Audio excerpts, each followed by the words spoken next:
تو یہ احساس ہوا کہ شاید حضور کو اس وقت درد گردہ کی تکلیف ہے۔ خیر ساری رات قریباً یہی عالم رہا، اور صبح کے وقت جب اس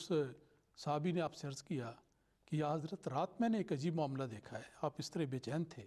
کیا میں پوچھ سکتا ہوں کہ کیا آپ کو تکلیف تھی؟ مسیح پاک علیہ السلام نے فرمایا اچھا آپ کو پتہ لگ گیا ہے، آپ چاہتے نہیں تھے کہ یہ کسی کے علم میں آئے۔ پھر آپ نے فرمایا کہ بات دراصل یہ ہے کہ میں رات کے وقت میں سونا تو چاہتا ہوں، لیکن جس وقت اسلام پر جو مظالم ہو رہے ہیں اور اسلام پر جو سخت زمانہ آیا ہوا ہے، یہ کربناک حالت مجھے یاد آتی ہے تو میرے لیے سونا محال ہو جاتا ہے۔ تو اندازہ کیجئے کہ وہ شخص جس کو اللہ تعالیٰ نے حامی دین متین بنا کر کھڑا کیا، جس کو اللہ تعالیٰ نے یہ وحی کی کہ یحیی الدین و یقیم الشریعہ، اور یہ وحی وہ ہے جو قرآن مجید کی اس آیت کریمہ کے ساتھ بالکل مطابقت رکھتی ہے، جس میں اللہ تعالیٰ نے فرمایا کہ هو الذی ارسل رسولہ بالہدی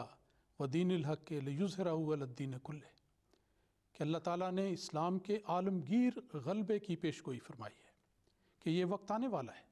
اور ہمارے پیارے آقا حضرت محمد مصطفیٰ صلی اللہ علیہ وسلم کے ذریعے اللہ تعالیٰ نے قرآن مجید جیسی کامل کتاب آپ کو عطا فرمائی، پھر آپ کا اسوہ حسنہ، آپ کی قربانیاں، آپ کی دعائیں، آپ کے ذریعے صحابہ کی جماعت، اسلام کی آپ نے تعلیم کو دنیا میں پھیلایا۔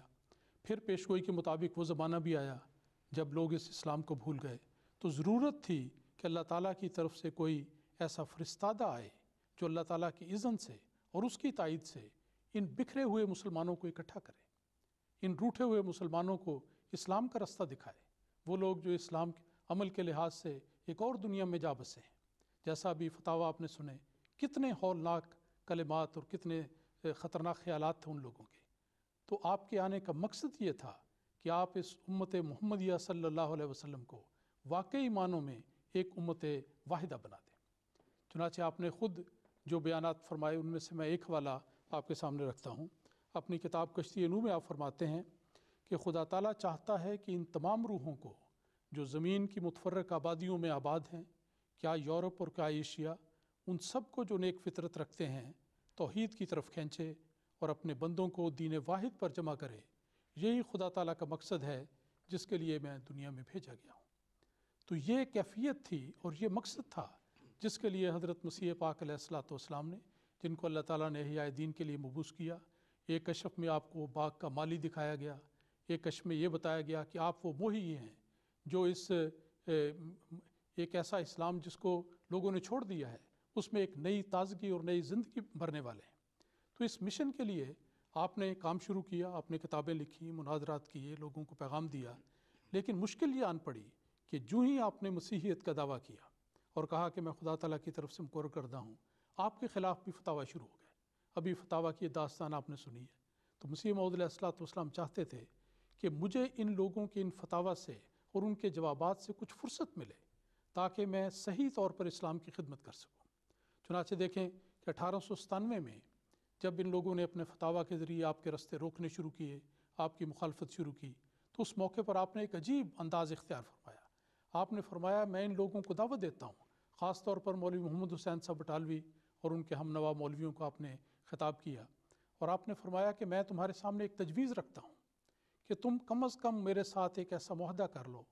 کہ آئندہ 7 سال تک میرے خلاف نہ بدزبانی ہوگی، نہ آپس میں بدزبانی کرو، نہ کسی کو فتویٰ تکفیر لگاؤ، نہ برا بلا کہو، بلکہ تم آرام سے مجھے وہ کام کرنے دو جو اللہ تعالیٰ نے میرے سپرد کیا ہے۔ کسر صلیب ہے، احیاء اسلام ہے، غلبہ اسلام ہے، تکمیل اشاعت دین ہے، یہ وہ کام ہے جس کی خاطر اللہ تعالیٰ نے مجھے کھڑا کیا۔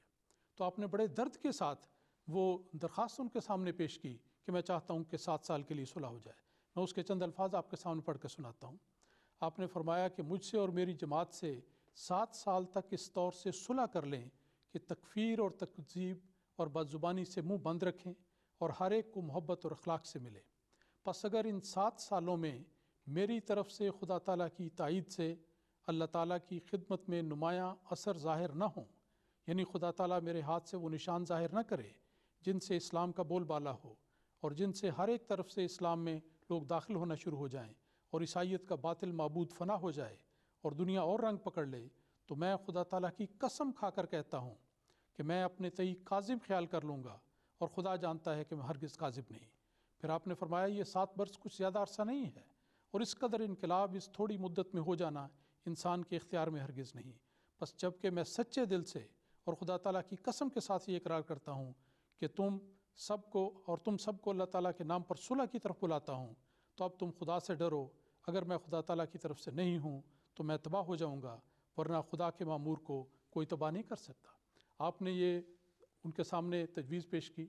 لیکن آپ نے 1899 میں لکھا کہ ان میں سے کسی شخص نے میری اس تجویز کا کوئی اثر نہیں لیا۔ پھر 1901 میں آپ نے دوبارہ اس کی یاد دہانی کرائی اور فرمایا کہ اب میں تھوڑا وقت مقرر کرتا ہوں، 3 سال کے لیے کم از کم مجھے آرام کے ساتھ خدمت اسلام کے لیے اپنے آپ کو کلیتاً وقف کرنے